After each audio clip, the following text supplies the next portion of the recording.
jeexagul ci deseni ba tey mais ñi si ñëwaat mais dañuy ñëw si la Cour des comptes Sonko récemment def na une sortie foofu de Mauritanie jàpp na ni cadre yi nga xam ne yëkkati woon na ko niki le 13 août 2024 concernant la falsification et le maquillage de ces chiffres suñu xool la Cour des comptes peut-être ñëwaat na si nu mu gën a yaatoo concrètement alors naka daal di jàngatee justement cette sortie d'Ousmane Sonko allant dans ce sens. kañ la si génn tey la si génn Mauritanie barki dem. non man nag su fekkoon man maay conseiller Sonko je lui demanderai de sur certaines questions mu bañ ci di ko évoquer. ok parce que tey Sonko c'est le premier ministre. Ensuite c'est le leader de Pastef. ok par exemple sur l'affaire Farba des gens vont utiliser. li muy wax alors que. li mu waxoon fële Agnam. oui alors que ça n'a pas de sens donc pour man Ousmane Sonko. ci mbir yu jëm ci bu mu ci wax na may patt te bàyyi ñi war a wax di ci wax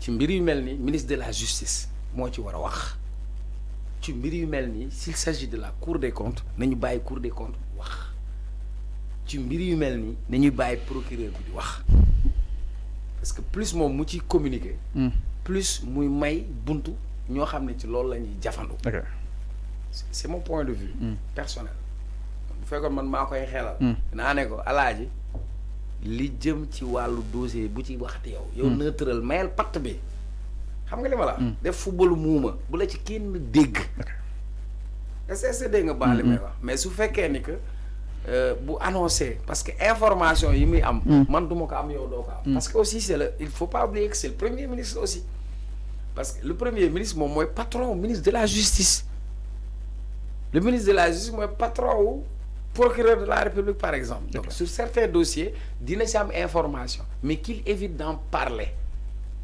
il ne doit pas en parler am na ñoo xam ni mën nañ jaar ci yeneen créneau bu ñu waree wax ak sénégalais ñooñu nañ wax le ministre de la justice est là suñu waree wax lu jëm ci wàllu justice ci wàllu reddition des comptes le ministre de la justice Ousmane Diagne est bien placé pour communiquer avec les sénégalais mais moom su si waxee rek day am une connotation boo xam ni autre ou ses adversaires dinañ victimiser wu ne waaw Sonko moo waxoon gis ngeen bi mu waxee lii dafa ne Farba ñu ne Farba gis nga dafa ne. Cour des comptes il faut que moom qu'il set moom ci côté boobu il devra plus waru ci wax maintenant par rapport à la Cour des comptes. Moi je connais bien la Cour des comptes. Mais je te rappelle que moi je suis administrateur de collectivité territoriale. Okay. Comment ça se passe? Non, mais dans le cadre de l'exercice de mes fonctions, moi j'étais très fier. C'est des enquêtes.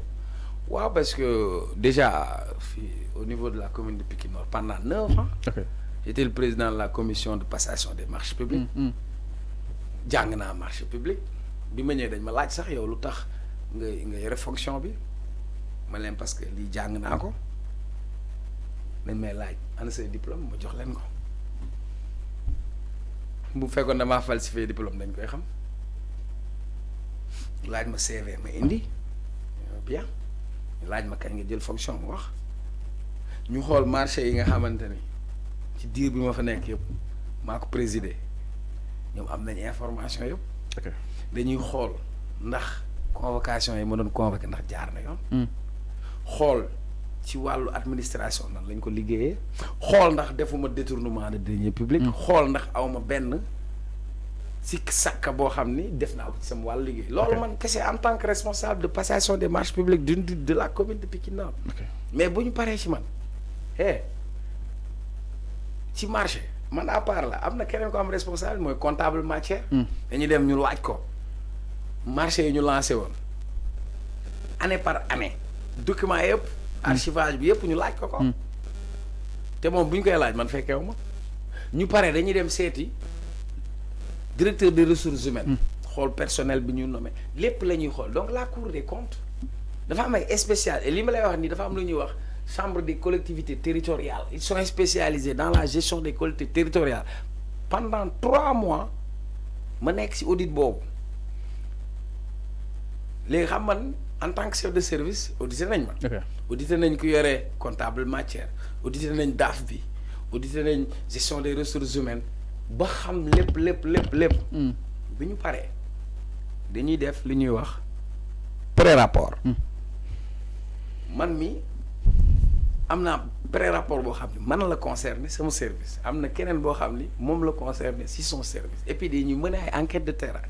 léegi suñ la defee pré-rapport ba pare dañ lay wax ni que saytu nañ la lii ak lii lañ gis ñu ne la ah fii de réponse bi ñu joxoon doyuñu wala indil ñu justificatif wala am na loo fàtte fii. ñu jox la délai nga dem jëli justificatif nga jox leen ñu demaat ñu xoolaat ñoom ñu def seen rapport. pareeguñ de buñ la joxee rapport mooy seen rapport initial ñu joxaat la délai pour nga tontuwaat contester si tu veux même le rapport soo paree ñoom ñu jëlaat li nga leen tontu y a un collège des magistrats des spécialistes ñu doog a def le rapport final leer na quand on a fait ça à la commune de Pikine Nord ils nous ont dit qu'ils n'ont remarqué aucune malversation financière il n'y a pas de détournement de deniers publics. Mais il y a eu des recommandations. Il y a une recommandation, par exemple. Je donne juste, nous sommes là, si vous avez des bagages, il faut que vous ayez salle, matériel de nettoyage, il faut que vous ayez parce que si vous avez par exemple. Recommandation, ils te disent que qui occupe poste belé, diplôme bim am, mo gëna kawé mom fi mu nekk. Donc, il y a des recommandations administratives. Donc, la Cour des comptes, c'est une institution d'aide à la gouvernance. Ça ne doit pas poser problème. Maintenant, Cour des comptes, si la sayto ba gis ni am na yu dul yoon daf koy teg ci table ji bu ko tegee ci table ba xam ne da ngaa sàcc wala dara daa am mais moom day def liggéeyam ci yoon la bokk ñu topp la ci jeex na. Donc, il n'y a rien de diable ou d'extraordinaire. Vous comprenez maintenant, je ne devais pas le dire, on a réservé pour bagner le corps, mais je voulais expliquer aux commandes des Sénégalais comment ça se passe. Comment ça se passe, c'est important. Au niveau de la Cour des comptes, il y a tous les experts. Il n'y a pas que les magistrats. Barki Rassoulaye, il y a un auditeur qui a dit, ouais, expert là en descente. Ça arrive, yo, moi, je vais maîtriser le texte. Ouais, moi, je vais maîtriser. Donc, nous devons faire des hasard. Donc, il faut que ça soit clair. Mais pareil, benen rapport Cour des comptes yi ci nguuru Macky Sall la génné yi ñu génné du génnéwul ci nguuru Macky Sall. Légui dafa wara leer warta leer. Donc pour moi cette question, il faut qu'on dépasse cette question. Il faut qu'on comprenne que quand tu as la responsabilité de gérer des deniers publics, de gérer des finances publiques, il y a des principes de redevabilité, de transparence et de bonne gouvernance. Et aujourd'hui, ça devient une exigence non seulement populaire, mais surtout de nos partenaires et des bailleurs. Mais Cheikh, est-ce que nous avons si à tout 2023, à tout 2025, nous avons assisté si la réduction des comptes concrètement? Oui, mais bon, c'est toujours comme ça. Vous savez, quand un régime gouverne, après, le régime bobu djexé, benen régime bu ñew, il faut que ça ait tout cœur. D'accord. Man dama loué. Amna bu may génn waaye dina na ma dañuy def état des lieux. C'est tout à fait normal qu'on fasse l'état des lieux. Maintenant, comme tu as dit, au lieu qu'on ait une perception qu'on est uniquement axé sur la reddition des comptes, il n'y a pas que ça au Sénégal, il y a d'autres urgences qui sont là et qu'il faudra régler nécessairement. Mais il ne faut pas refuser à ce que, pour des questions de transparence et de bonne gouvernance, qu'on puisse véritablement xam alalu réew mi ñi ñu ko dénkoon nan lañ ko yoree. Donc man loolu laa jàpp nañu respecter les principes du droit mais nañ ko teg ci yoon aussi te opération gox faw mu am nga.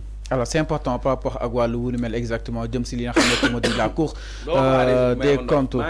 Alors waa ji may leen ko ndox alors ñu daal di ñëw itam si beneen ponk sans plus tarder ginnaaw li nga xam ne moo di la Cour des comptes dañuy daal